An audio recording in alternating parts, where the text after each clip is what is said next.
she doesn't have a plan. She copied Biden's plan, and it's like 4 sentences, like run, spot, run. 4 sentences that are just, oh, we'll try and lower taxes. She doesn't have a plan. Take a look at her plan. She doesn't have a plan. I believe in the ambition, the aspirations, the dreams of the American people. And that is why I imagine and have actually a plan to build what I call an opportunity economy. Because here's the thing. We know that we have a shortage of homes and housing, and the cost of housing is too expensive for far too many people. We know that young families need support to raise their children, and I intend on extending a tax cut for those families of $6,000, which is the largest child tax credit that we have given in a long time. My opponent, on the other hand, his plan is to do what he has done before, which is to provide a tax cut for billionaires and big corporations, which will result in $5 trillion to America's deficit. We're doing tariffs on other countries. Other countries are going to finally, after 75 years, pay us back for all that we've done for the world. Look, we've had a terrible economy because inflation has, which is really known as a country buster. It breaks up countries. We have inflation like very few people have ever seen before, probably the worst in our nation's history.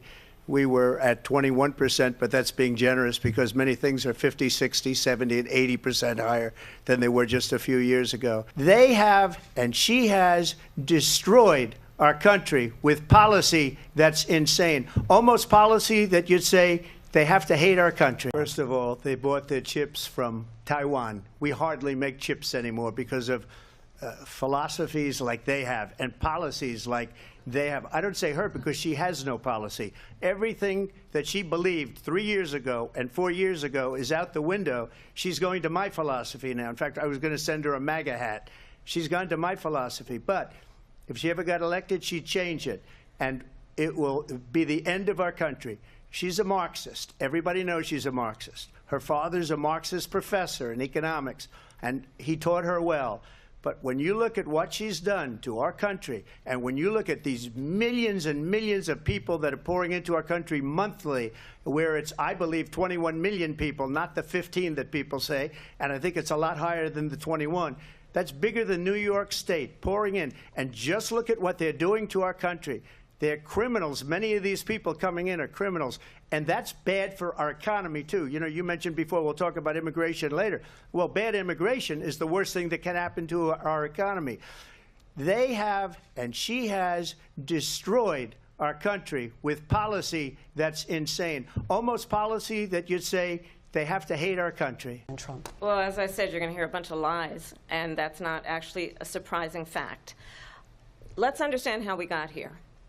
Donald Trump hand-selected 3 members of the United States Supreme Court with the intention that they would undo the protections of Roe v. Wade. And they did exactly as he intended. And now in over 20 states, there are Trump abortion bans, which make it criminal for a doctor or nurse to provide health care. In one state, it provides prison for life.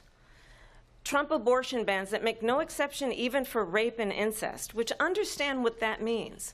A survivor of a crime of violation to their body does not have the right to make a decision about what happens to their body next. That is immoral. And one does not have to abandon their faith or deeply held beliefs to agree. The government, and Donald Trump certainly, should not be telling a woman what to do with her body. I have talked with women around our country. You want to talk about this is what people wanted? Pregnant women who want to carry a pregnancy to term, suffering from a miscarriage, being denied care in an emergency room because the healthcare providers are afraid they might go to jail, and she's bleeding out in a car in the parking lot. She didn't want that. Her husband didn't want that. A 12 or 13-year-old survivor of incest being forced to carry a pregnancy to term? They don't want that. If you want to really know the inside track on who the former president is, if he didn't make it clear already, just ask people who have worked with him. His former chief of staff, a 4-star general, has said he has contempt for the Constitution of the United States. His former national security advisor has said he is dangerous and unfit. His former Secretary of Defense has said the nation, the republic, would never survive another Trump term. See, I'm a different kind of a person. I fired most of those people.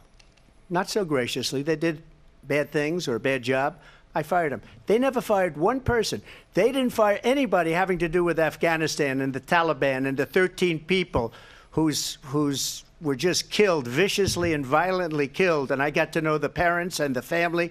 They didn't fire. They should have fired all those generals, all those top people, because that was one of the most incompetently handled situations anybody has ever seen. So when somebody does a bad job, I fire him. This is someone who has openly said he would terminate, I'm quoting, terminate the Constitution of the United States, that he would weaponize the Department of Justice against his political enemies. Someone who has openly expressed disdain for members of our military. Understand what it would mean if Donald Trump were back in the White House with no guardrails. I probably took a bullet to the head because of the things that they say about me. They talk about democracy. I'm a threat to democracy. They're the threat to democracy President with a fake Trump. Russia investigation We do have a lot to that get. went nowhere. Well, I think this is so rich, coming from someone who has been prosecuted for national security crimes, economic crimes, election interference, has been found liable for sexual assault, and his next big court appearance is in November at his own criminal sentencing. Look at what's going on in the Middle East. This would have never happened. I will get that settled and fast, and I'll get the war with Ukraine and Russia ended.